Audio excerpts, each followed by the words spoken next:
Assalamualaikum warahmatullahi wabarakatuh. Saya Muhammad Raihan Maulidi dari Prodi Manajemen dengan nomor NPM 213402516177. Di sini saya akan membahas tentang angka indeks. Apa itu angka indeks? Angka indeks adalah angka perbandingan yang dinyatakan dalam presentase untuk mengukur perubahan relatif satu variabel atau lebih pada waktu atau tempat tertentu dibandingkan dengan variabel yang sama pada waktu atau tempat yang lainnya. Di dalam angka indeks itu terbagi menjadi 3, yaitu ada indeks harga, angka indeks nilai relatif sederhana, dan angka indeks kuantitas relatif sederhana. Indeks harga itu merupakan suatu ukuran statistik untuk menyatakan perubahan-perubahan harga yang terjadi dari satu periode ke periode lainnya. Dengan menggunakan rumus indeks harga sama dengan harga pada tahun tertentu per harga pada tahun dasar kali 100. Yang kedua, angka indeks kuantitas relatif sederhana. Indeks kuantitas adalah indeks yang digunakan untuk mengukur kuantitas suatu barang atau sekumpulan barang. Dengan rumus indeks kuantitas sama dengan kuantitas pada tahun T per kuantitas pada tahun dasar kali 100. Yang ketiga ada angka indeks nilai relatif sederhana. Angka indeks nilai relatif sederhana menunjukkan perkembangan harga relatif suatu barang dan jasa pada tahun berjalan dengan tahun dasar, tanpa memberikan bobot terhadap kepentingan barang dan jasa. Dengan menggunakan rumus HT dikali KT per HO dikali KO dikali 100. Yang selanjutnya ada angka indeks agregat sederhana. Apa itu angka indeks agregat sederhana? Angka indeks agregat sederhana yang memiliki fungsi untuk membandingkan antara jumlah harga barang dan jasa pada periode tertentu dengan periode dasarnya. Angka indeks agregat sederhana ini terbagi menjadi 3, yaitu indeks harga agregat sederhana, indeks kuantitas agregat sederhana, dan indeks nilai agregat relatif sederhana. Yang pertama, indeks harga agregat sederhana yaitu angka indeks yang berfungsi untuk membandingkan antara jumlah harga barang dan jasa pada periode tertentu dengan periode dasarnya. Dengan menggunakan rumus ITO sama dengan sigma HT per sigma HO dikali 100. Untuk yang kedua, indeks kuantitas agregat sederhana adalah indeks yang memiliki fungsi untuk membandingkan antara jumlah kuantitas barang dan jasa pada periode tertentu dengan periode dasarnya. Dengan menggunakan rumus ITO sama dengan sigma KT per sigma KO dikali 100. Untuk yang ketiga, indeks nilai agregat relatif sederhana menunjukkan perkembangan nilai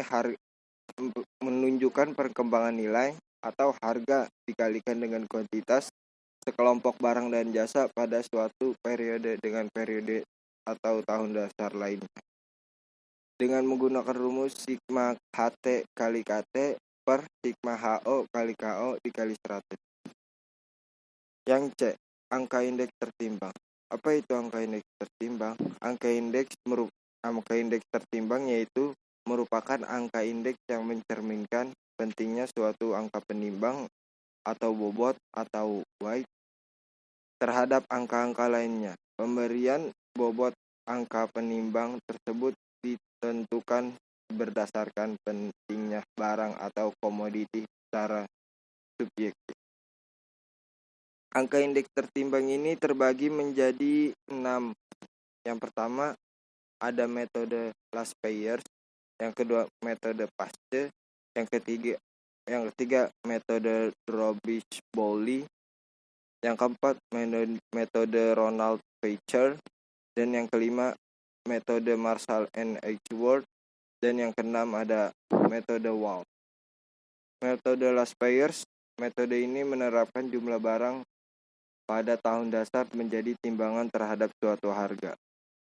Untuk rumusnya indeks last payers sama dengan sigma harga pada tahun tertentu dikali kuantitas barang pada tahun dasar per sigma harga pada tahun dasar dikali kuantitas barang pada tahun dasar dikali 100.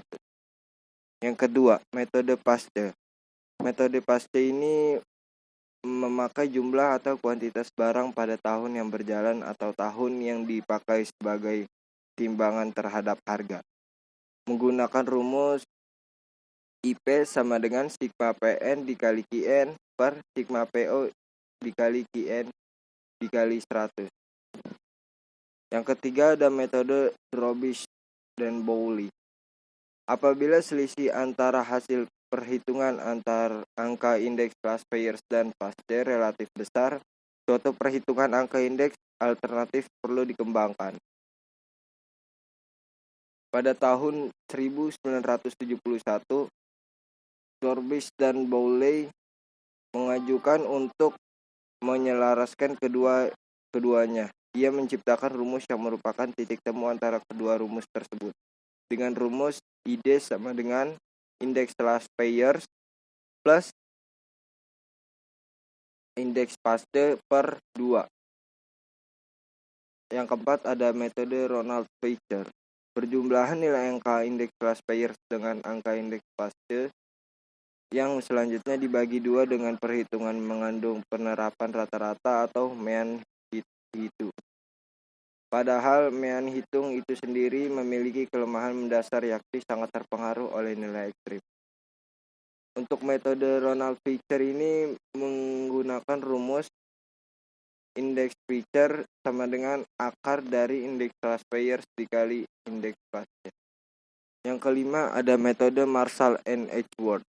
Metode ini angka indeksnya yang ditimbang dan dihitung dengan cara menggabungkan kuantitas tahun dasar dan kuantitas tahun N. Dengan menggunakan rumus IM sama dengan sigma QO plus QN dikali PN per sigma QO plus QN dikali PO sama dikali 100.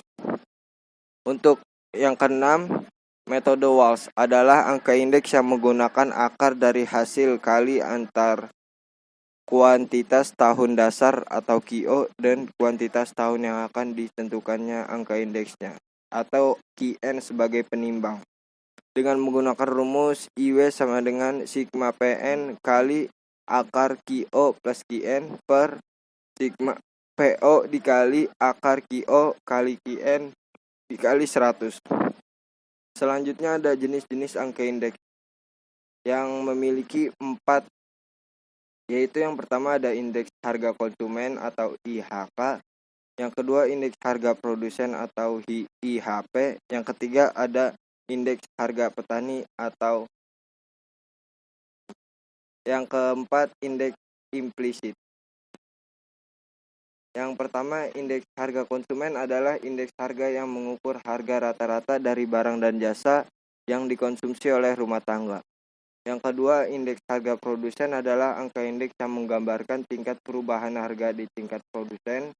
Yang ketiga, indeks harga petani adalah indeks yang mengukur rata-rata perubahan harga dalam suatu periode dari suatu paket, jenis barang dan jenis dan jasa biaya produksi dan penambahan barang modal serta konsumsi rumah tangga.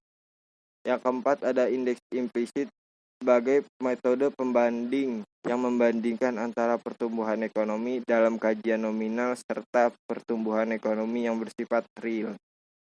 Masalah dalam penyusunan angka indeks itu ada 5. Yang pertama masalah pemilihan sampel, yang kedua masalah pembobotan, yang ketiga perubahan teknologi, yang keempat masalah pemilihan tahun dasar, yang kelima bagaimana mengubah periode dasar. Itulah yang bisa saya dapat sampaikan, kurang lebihnya mohon maaf. Wassalamualaikum warahmatullahi wabarakatuh.